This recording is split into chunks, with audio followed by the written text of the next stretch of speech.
faire un point sur l'état des forces en présence en Nouvelle-Calédonie, suite à l'insurrection qui a débuté la semaine dernière. Donc depuis le 13 mai dernier, les Kanaks de Nouvelle-Calédonie sont entrés en insurrection. Au-delà des débats et des raisons, la question qui se pose aujourd'hui, c'est comment s'établit le rapport de force dans cette île de 271 000 habitants, qui compte aujourd'hui 111 000 Kanaks, 41,2% de la population, et 65 000 Européens, 24,1% de la population.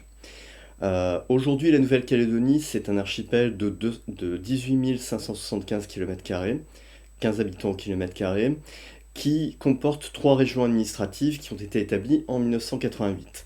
En plus de la population des Kanaks installés depuis 3000 ans et des Caldoches, les Blancs arrivés à partir de 1853 comme colons comme bagnards, la Nouvelle-Calédonie compte aussi des Métis, 30 700 environ, 11,3% de la population, des habitants de Wallis et Futuna, environ 20 000, 8,3% de la population, alors que ces derniers ne sont plus que 11 000 sur leurs îles d'origine.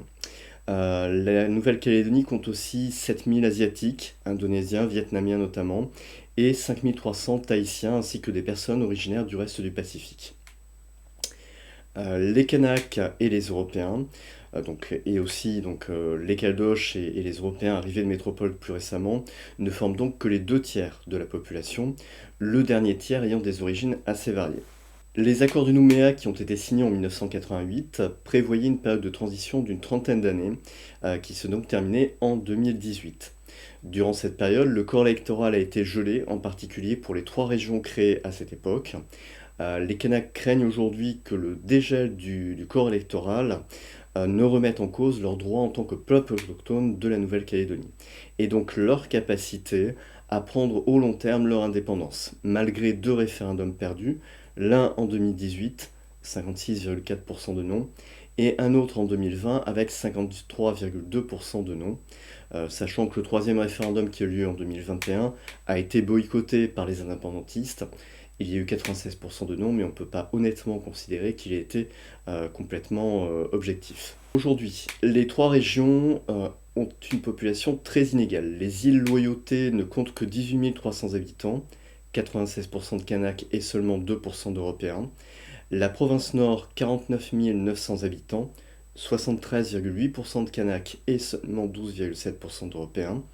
La province Sud, c'est la plus peuplée, elle compte 203 000 habitants, 35,9% d'Européens et 26,7% de Kanaks. Mais il faut faire attention, donc même si la province Sud est la plus peuplée, c'est surtout du fait de la présence de Nouméa, et en particulier de la Grande Nouméa, qui compte avec ses 4 communes 182 000 habitants, soit les 2 tiers de la population de l'île. Dans ce Grand Nouméa, on compte environ 60 000 Européens, qui sont donc en réalité très peu nombreux dans le reste de l'île, y compris dans la province Sud. Aujourd'hui, les insurgés sont surtout présents sur l'agglomération de Nouméa, car en réalité, les Kanaks tiennent le reste de l'île, aussi bien les îles Loyauté que la province Nord et que le reste de la province Sud en dehors du Grand Nouméa.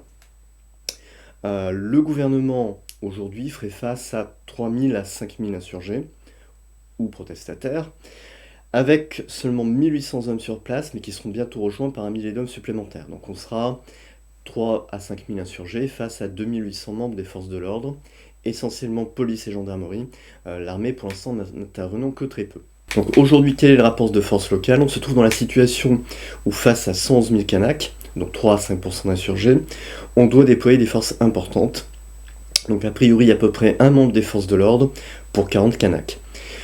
Sur le papier, ces effectifs pourraient être suffisants sans intervention de pays étrangers si la situation ne s'envenime pas. C'est-à-dire que si effectivement d'autres pays viennent aider les Kanaks, là la situation ne s'arrangera pas. On pense notamment à peut-être la Chine ou l'Australie aujourd'hui.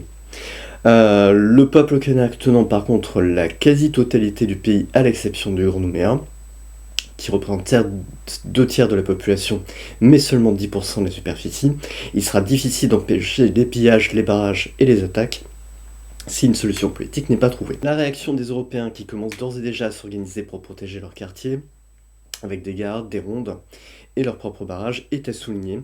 mais elle ne peut être une solution au long terme à partir du moment où il n'est pas possible de tenir le reste de l'île. Il est clair qu'aujourd'hui une solution politique doit être trouvée, sinon au long terme, les Européens risquent d'être obligés de quitter l'île de facto. Votre attention et je vous retrouverai très prochainement dans une nouvelle vidéo.